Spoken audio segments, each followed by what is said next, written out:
जालमा में महिला मंडलों का जो सांकेतिक धरना है उसकी शुरुआत हुई है।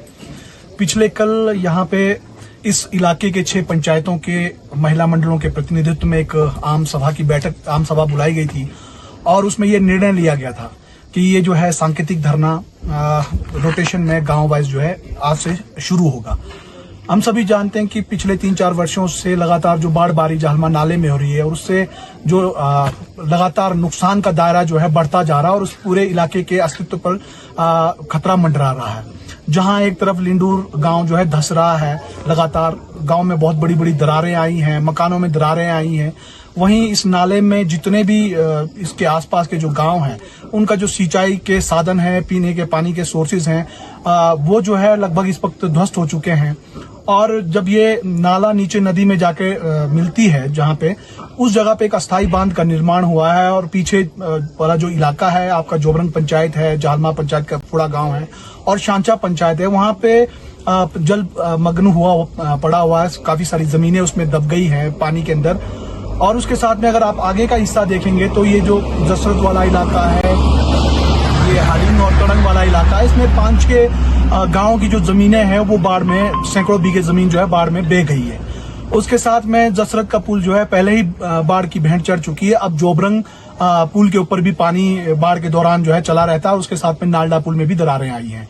तो ये बहुत बड़ा एक इशू यहाँ पे हुआ है कि इस पूरे इलाके के अस्तित्व को जो है लगातार खतरा बना हुआ। ऐसे में हमारे जो जनप्रतिनिधि है यहाँ पे, उन्होंने हालांकि इस बात को पहले भी उठाया है और सरकार की तरफ से भी कई मंत्री यहाँ पे आए। माननीय विक्रमादित्य सिंह जी आए थे, अनिरुद्ध सिंह जी, जगत सिंह नेगी जी और उप मुख्यमंत्री अग्निहोत्री जी यहाँ पे आए और मौके का जायजा भी किया। उसके बाद माननीय मुख्यमंत्री जी को भी स्थिति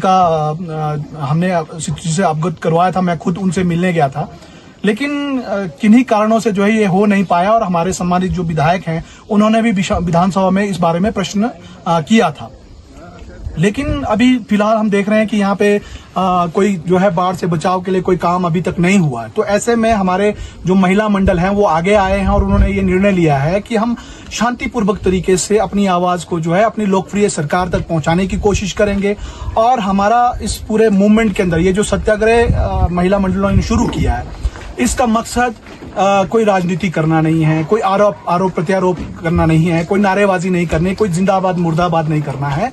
हम जो है इस मंच से सभी पॉलिटिकल पार्टीज के लीडर्स को, उनके कार्यकर्ताओं को, सामाजिक कार्यकर्ताओं से हम ये अपील करने जा रहे हैं कि हमारी जो समस्या है, हमारी जो दिक्कतें हैं, उससे बाहर निकलने के लिए आप भी हमारे साथ इस मंच पर आएं।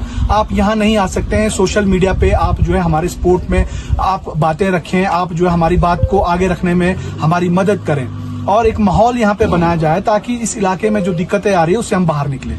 दूसरा इशू ये है कि हमारे पास समय की बहुत कमी है, वर्किंग सीजन बहुत कम है। अभी 1-8 महीने के अंदर जो है ये बर्फबारी होगी तो वो काम नहीं हो पाएगा। उसके बाद जो है जून तक जो है सिर्फ काम होगा आपका, अप्रैल से। उसके बाद जो दरिया और नदी का जो पानी जल स्तर है वो लगातार बढ़ जाएगा, तो ऐसे में काम होना पॉसिबल नहीं है। तो हमारी मांग ये है कि जो हम ये दोनों नदी की जो चैनलाइजेशन की बात डीपीआर में जल शक्ति विभाग ने की है, उसके लिए जो पैसे का जो प्रपोजल सरकार को गया है वो बजट जो है एलोकेट हिमाचल सरकार करे। उसके साथ में समय रहते जो नदी का चैनलाइजेशन का काम है उसको किया जाए ताकि आने वाले समय में या नेक्स्ट ईयर जो बाढ़ का खतरा है वो थोड़ा कम हो। हमारे जसरत गांव में पिछले साल से बहुत ज़्यादा नुकसान हुआ है बाढ़ के कारण। पहले हमारा पुल भी चला गया है, अब इस साल जो है बहुत सारे ज़मीन चले गए, फसल चले गए, जो सेब के पेड़ बहुत सारे थे वो सारे भी चले गए। अब कईयों के पास कुछ ज़मीन भी नहीं है जिससे कुछ ज़्यादा खेती हो सके, 1-2 ही ज़मीन बचे हैं। फिर उसके बाद अब गांव को भी खतरा हो रहा है, इसलिए कृपा करके जो सरकार है वो हमें हमारे गांव के लिए कुछ करे ताकि जो हमारा घर है वो भी बच जाए और जो कुछ थोड़ा पूरा जो ज़मीन बचा है वो भी बच जाए। धरने पे खुशी से नहीं बैठे क्योंकि हमारा बहुत ज्यादा नुकसान हुआ है। जैसे पूरा जसरत गांव की जमीनें बह गई है, इस साल जमीनें बह गई, अगले साल हमारा शायद पूरा गांव बह जाए। इसलिए हम सरकार से यही प्रार्थना करते हैं कि हमारे इस गांव की ओर ध्यान दें कि ताकि कुछ ये गांव बच जाए।